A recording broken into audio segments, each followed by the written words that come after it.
2017 신춘문예 경향신문 시 당선작 이다희 백색 소음. 조용히 눈을 떠요. 눈을 뜰 때에는 조용히 뜹니다. 눈꺼풀이 하는 일은 소란스럽지 않아요. 물건들이 어렴풋한 덩어리로 보이기 시작합니다.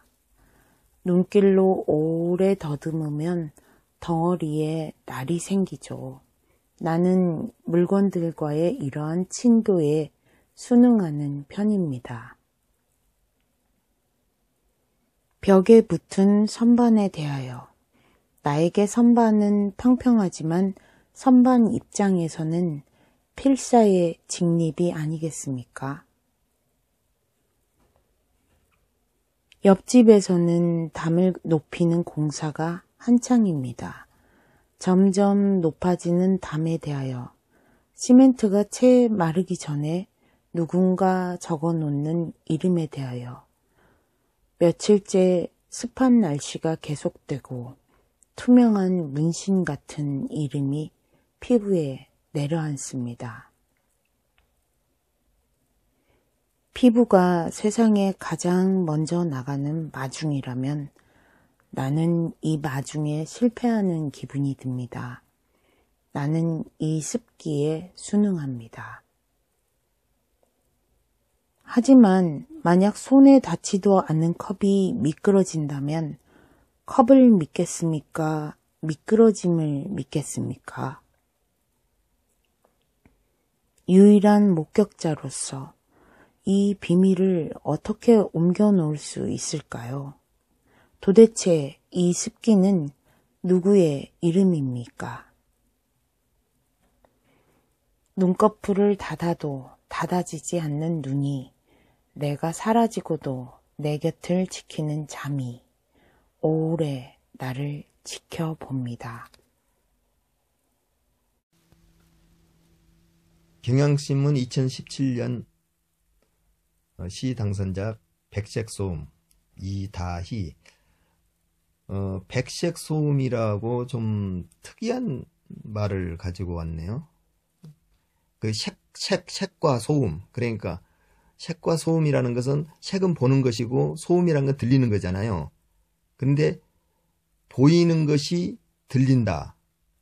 그러니까 그 관음, 한문으로 하면은 관은 본다는 뜻이고 음은 소리라는 뜻으로서 관음이라는 그런 말이나 똑같다고 봐야 돼. 이것은 그 조용히 눈을 떠요. 눈을 뜰 때에는 조용히 뜹니다. 눈꺼풀이 하는 일은 소란스럽지 않아요. 물건들이 어렴풋한 덩어리로 보이기 시작합니다. 처음 눈을 떴을 때 눈은 전혀 소란스럽지 않잖아요. 그러면서 물건들이 어렴풋한 덩어리로 보이기 시작합니다. 이제 확정돼 갖고 저 사물이 어떻다 하기보다는 아직 정확하게 확정되지 않는 덩어리로 보이는 것이죠. 눈길로 오래 더듬으면 덩어리에 날이 생기죠. 이제 저것이 어떤 것이다 하고 이것이었는가 저것이었는가 애매모호했던 것이 날카로운 칼날같이 갈아져서 정확하게 판단을 할 수 있다는 것이죠. 오래 더듬으면 덩어리에 날이 생긴다는 말은. 나는 물건들과의 이러한 친교에 순응하는 편입니다. 이제 각자의 물건, 꽃이면 꽃, 칼이면 칼, 아니면 과일이면 과일, 이런 것에 그 물건과 물건, 그 다음에 사람과 사람, 사물과 나, 이런 것이 이제 친교에 순응하는 편이다. 점점 이제 더 가깝게 물건을 갖다 인식하면서 나의 이 잘못된 판단이 안 되게끔 순응하는 편이다. 이런 말이죠. 근데 잠깐만요. 눈을 뜰 때는 예. 보통 우리가 소리부터 듣거든요. 그렇죠. 생활이 이렇게 배경같이 쫙 ASMR일 수도 있고 예. 자꾸 알리는 예. 그 가만히 있어도 들리는 소리들이 있잖아요. 예. 이제 그런 것들을 백색 소음이라고 하는데 예. 그래서 그 소리부터 인지가 되고 이거를 눈을 떠서 아, 저 사물은 뭐구나 하고 선명하게 인지가 되는 그런 그렇죠. 순간들까지를 예, 그린 것 같아요. 예. 예. 그래서 소음은 그러니까 여기서는 눈을 뜨는 과정만 나와 있지만 소음, 예. 그 깔려있는 배경음처럼 깔려있는 그 배경이 같이 예, 이렇게 인지가 되듯이 서서히 예, 페이드인 시켜주듯이 예, 이렇게 돼 있는 것 같아요. 예, 제목에서부터 쫙 예. 끌고 그래서 간 느낌이. 예. 백색이라는 것은 전혀 그 색칠이 없는 거잖아요. 네. 보더라도 하얘가지고 거기에 무늬가 있지는 않단 말이에요. 총천연색이 아니야. 예. 거기에 대한 소음. 그러니까 하나도 그 어떤 색칠이 되어 있지 않는 그림 같은 거. 네. 아직 그 나의 그 이 사물이 그림이 이렇게 그리지 있지 않는 켄트지 하얀 같이. 켄트지 같은 거. 네. 예, 그런 상황인 거지. 거기에 어떤 물건과 사물을 하나하나 그림으로 해갖고 그게 소음이 되는 것이지 이제요. 천천히. 예. 예. 그 벽에 붙은 선반에 대하여 나에게 선반은 평평하지만 선반 입장에서는 필사의 직립이 아니겠습니까? 그래요. 벽에 붙은 선반은 평평하잖아요. 그 평평한 네. 선반을 내가 볼 적에는 선반이라고 평평하다고 보지는 반대로 선반의 입장에서 나를 쳐다볼 때는 나는 이렇게 중력에 의해서 서 있는 직립을 갖고 있는 아주 위험하게끔 네. 그렇게 보인다는 것이죠. 이것이. 네. 그 떠 옆집에, 있으니까 선반이 예. 공중에 떠 있으니까 중력에 대항하는 예. 그 무게를 하중을 다 바치고 있는 거겠죠. 예, 그렇죠. 근데 우리는 더 안전하다고 보이고, 네. 오히려 우리가 더 안전하다고 네. 느낀단 말이죠. 항상. 네. 그래서 그 상대적이라는 거야. 네. 세상의 모든 것은 상대성에 의해서 이 좋고 나쁘가, 주관적으로 좋고 느끼는 나쁘가 거죠. 되는 네. 것이지, 이 어떤 그 절대적인 기준을 갖고 있지는 않다는 것이지요. 네. 이 말은. 필사의 직립이 아니겠습니까? 옆집에서는 담을 높이는 공사가 한창입니다. 점점 높아지는 담에 대하여 시멘트가 채 마르기 전에 누군가 적어놓은 이름에 대하여 며칠째 습한 날씨가 계속되고 투명한 문신 같은 이름이 피부에 내려앉습니다. 이랬잖아요. 이거 무슨 말인가 도대체가 잘 모를 그런 말을 갖다 여기다 쭉 써놨어요. 옆집에서는 담을 높이는 공사가 한창입니다. 갑자기 담을 높이는 공사라는 말을 해요. 그리고 담이 점점 높아진다. 어떤 공사를 하고 있다는 뜻이죠. 높아지는 담에 대하여 시멘트가 채 마르기 전에 누군가 적어놓은 이름에 대하여 이렇게 말했잖아요. 누군가 적어놓은, 여기가 이제 힌트가 나와요. 누군가 적어놓은 이름에 대하여 이것을 보면 딱 알 수가 있는 거야. 아, 눈을 떠서 내가 사물을 처음 보는 것이 이게 담을 쌓는 공사하고 똑같은 거야. 기억 속으로 이렇게 들어가는 기억의 공사인 거야, 이것이요. 그래서 점점 그 기억은, 높은 담이 되는 거야. 그리고 그 시멘트, 아직 처음에 사물과 접대해서 내 기억 속으로 들어왔던 이 공사는 아직 시멘트가 말라서 완공이 된 것이 아니야. 점점 더 장기 기억으로 넘어가기 전까지는 아직까지 마르지 않는 시멘트잖아요. 그래서 며칠째 습한 날씨가 계속되고 그 기억은 촉촉이 아직 이 뇌 속에서 습한 날씨가 계속되고 투명한 문신 같은 이름이 피부에 내려앉습니다. 문신 같은 이름이라는 것은 이제 와서 싹 뇌 속에 와서 싹 박인다는 뜻이에요. 그 이름이 뇌 기억 속에서 피부에 내려앉아서 그 사물에 자리를 잡아서 그 사물, 이름의 피부가 사물이 나의 장기 기억과 다른 사물과의 다른 거, 다른 사물과 이 사물과 어떤 특징과 무엇을 해서 그것을 특징 지어서 내 장기 기억에다 저장을 해서 그것이 다른 사물을 내가 또 다시 그 공사를 하면서 볼 때 내 눈으로 쳐다봐서 그걸 다시 받아들이는 공사를 할 때 매칭을 해서 다시 또 기억을 만들고 하는 작업을 하고 있는 중이라는 말을 이름이 피부에 내려앉습니다. 이렇게 말을 한 것이에요. 기호와 부호화 되는 과정인 거죠. 뇌 안에서. 예. 사물과 연결이 돼가지고. 예. 예. 그래서 공사하는 과정처럼. 예. 그래서 높아진다고. 예. 자기 자리를 각자 잡고 연결하는 과정을 해야 되니까. 예. 예. 그런 것들이 매듭이 지어지고 서로가 조립이 되고 그러는 거겠죠. 예. 그러면 여기는 옆집에서 담을 높이는 공사가 한창이고 점점 높아지는 담에 대하여 시멘트가 채 마르기 전에 누군가 적어놓은 이름에 대하여 이렇게 있잖아요. 그러면 시멘트가 채 마르기 전에 그러면 시인으로 따지면은 담을 높이는 공사라는 것은 그 시어를 갖고 지금 그 짜집기 하는 그런 공사인 거야. 네, 그 조합하려고 하죠. 시를 한 줄 쓰고 있는 거야. 그래서 점점 높아지는 담이란 것은 점점 시의 그 1년과 2년 이렇게 이제 공사가 커가고 있는데 이게 초벌같이 이렇게 구워가지고 완성이 되지 않아 놓으니까 시멘트같이 마르기 전에 누군가 적어놓은 이름에 대하여 이제 이 이름이 맞는가 안 맞는가 모르지만은 하여튼 그 시열을 조합하고 있는 그런 공사를 하고 있는 거야. 그런데 며칠째 습한 날씨가 계속되고 잉크가 아직 안 말랐다는 뜻이죠. 그래서 투명한 문신 같은 이름이 이 피부에 내려앉습니다. 이 원고지에 내려앉습니다. 피부라는 것은 원고지고 그게 이름이 이렇게 적히는 거 아니야. 사물의 이름이 적히는 거 아니야. 그렇게 볼 수도 있다 이 말이죠. 이 연은.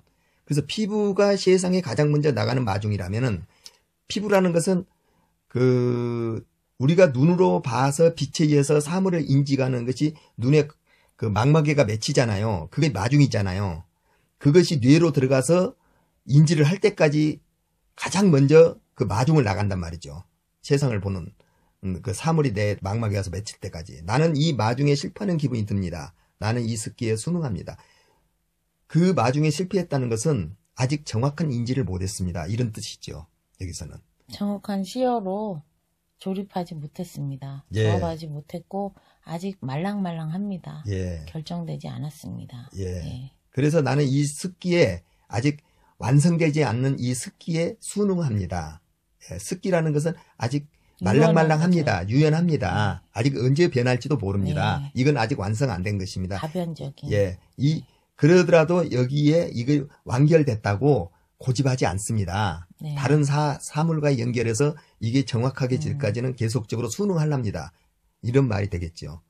하지만 만약 손에 닿지도 않는 컵이 미끄러진다면 컵을 믿겠습니까? 미끄러짐을 믿겠습니까?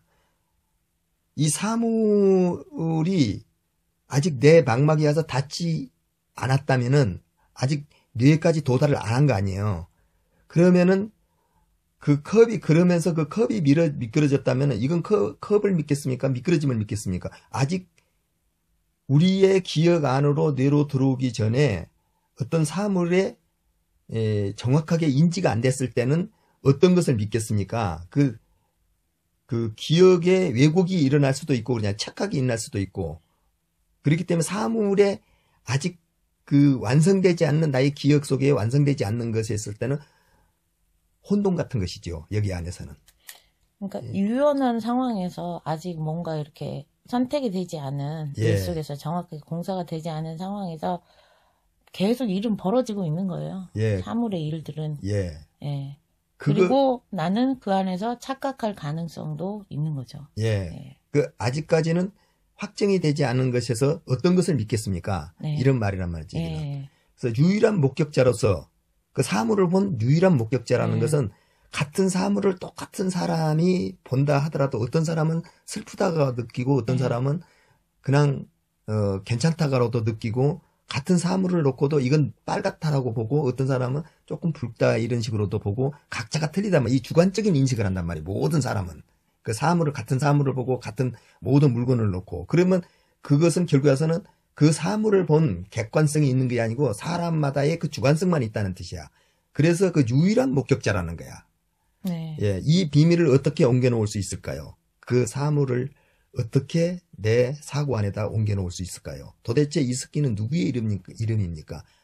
뭐라고 명명을 할 겁니까? 그 이름에 대해서. 뭐라고 나는 그 사고를 할 것입니까? 습기라는 것은 그 말랑말랑한 아직 나에게 확정되지 않는 사물이라고 봐야 되겠죠. 언어라고도 볼 수 있고. 이걸 뭐라고 명명하겠습니까? 누구의 이름입니까? 이것은. 이런 말이죠. 그래서 이 연이 유일한 목격자로서 이 비밀을 어떻게 옮겨놓을 수 있을까요?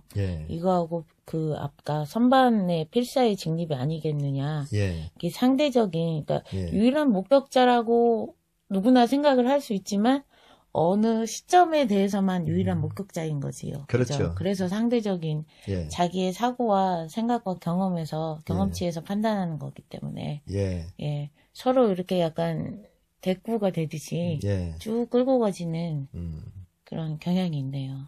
그래서 그 유일한 목격자로서의 이 말 안에는 그러면 우리는 각자 다 주관적으로 판단을 하는데 어떻게 상대와 나하고 소통을 하느냐 이 문제가 지금 발생하잖아요.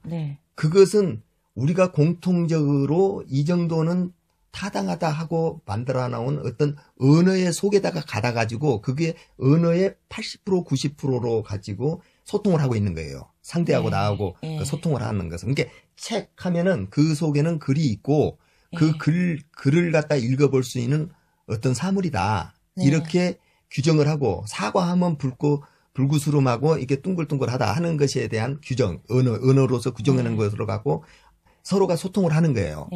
다른 사람과 나와. 그러면 그 사물로 규정해 놓은 것은 서로의 그 공통 분모가 그 안에서의 그 교집합이 서로가 그 겹쳐지는 교집합이 90%가 통용이 돼야지 서로의 소통이 될 수 있는 언어로서의 그 통용 가치가 있단 말이죠. 그래서 문신이 된다고 한 거죠. 그렇죠. 예. 피부에 새겨지듯이.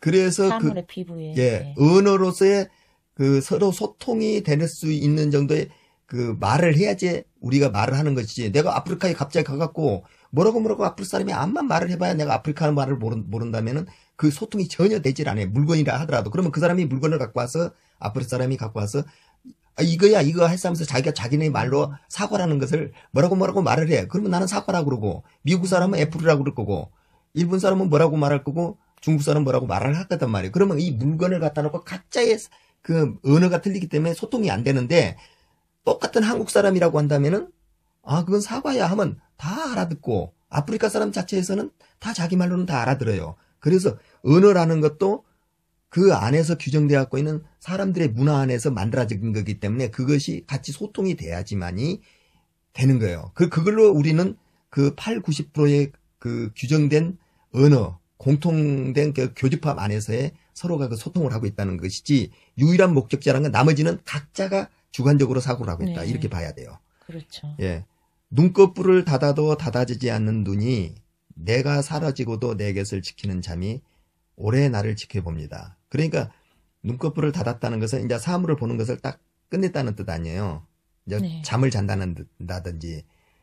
그런데 닫아지지 않는 눈이라는 것은 그 내 안에 눈을 담고 꿈을 꾼다든지 다른 그 사물의 세계로 이제 본다는 뜻이에요. 내가 사라지고도 내 곁에 지키는 잠, 꿈 속에 그 이제 왜곡이 일어나면서 서로가 조합을 하면서 장기 기억으로 넘어가고 하면서 낮에 봤던 그 모든 상황과 경험들이 오래 나를 지켜보면서 거기에서 다시 말랑말랑한 습기나 그 뇌 속에 그 하얀 백색 안에다가 그 소음을 갖다가 자꾸 쌓은 것 같단 말이야. 뇌 속에다가 소음을 갖다가 자꾸 쌓아. 그래서 뇌는 하얗고 그 낮에 봤던 이 광경들은 소음이고 해서 그 백색 소음이라고 이렇게 제목을 지지 않았나 그런 생각이 드네요. 뇌 속으로 그런 광경들이 들어가서 처리되고 노폐물이 또 여과되고 그런 과정들을 이제 잠의 하나로서 이렇게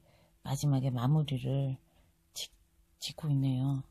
그래서 우리가 사물과 접하고 있는 그것이 어떤 식으로 이렇게 돼갖고 있는가를 이 백색 소음이라는 시로 해가지고 보여준 걸로 그렇게 보여집니다. 이 시는. 네.